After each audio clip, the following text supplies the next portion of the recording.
Sam woke with a start, disoriented and sore all over. She laid on her bed feeling like she was hungover. Her muscles ached and her head pounded. More banging sounded, but this wasn't coming from her head. Someone was beating on her front door. Glancing at the clock, she yanked the covers back and cursed herself for oversleeping. Taking the stairs 2 at a time, she raced for the door. Damn! She grabbed the outside of her foot and winced after banging it on the banister at the bottom of the stairs. This day was not off to a good start. The knob remained in place as she tried to turn it before she remembered she put the deadbolt on the night before. She couldn't remember where she decided to put the key. Now, more frazzled than ever, she yelled through the door, "Just a minute." "Take your time, darling. I've got all day."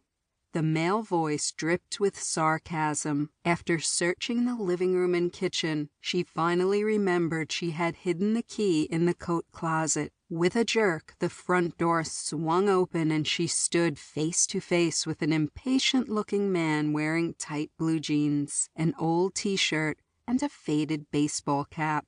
"It's you!" Her voice rose to that of an overexcited cheerleader. "It's me," he said in a mocking tone. "Now that we have that cleared up." "No, I mean I saw you the other day. You're the guy who was leaning against the pickup parked on the town square. You waved to me." "Glad I made such an impression." She shook her head to make room for a coherent thought. Of all the people in town, he was the one she'd least expected to see at her door this morning, and the only one who could make her feel uneasy with a look. "Sorry about the confusion. I forgot to set my alarm. Do you want to come in?" "That sounds like a good idea, since I'm not sure how much longer this old porch is going to be able to hold me up." He stepped over the threshold, forcing Sam to shrink back. He towered over her. "The name's Spencer." "Sam, we can talk in the kitchen, since that's the only place that's actually put together. Can I offer you some orange juice?" Sam poured herself a glass. "No thanks, I already ate breakfast this morning, at a decent hour." Sam's shoulders tensed. There was that sarcasm again. What a riot he was going to be for the next few weeks or months, God forbid. Sam slid into the chair across from Spencer and froze. She'd been too flustered when answering the door to realize how attractive he was, and she'd only seen him from a distance through the cafe window at the hotel. His face was weather-torn and tan, his jaw strong and his eyes emerald green. Then it dawned on her what she must look like. She tried to push her hair back out of her face, but it was useless. Oh, dear God! And her breath!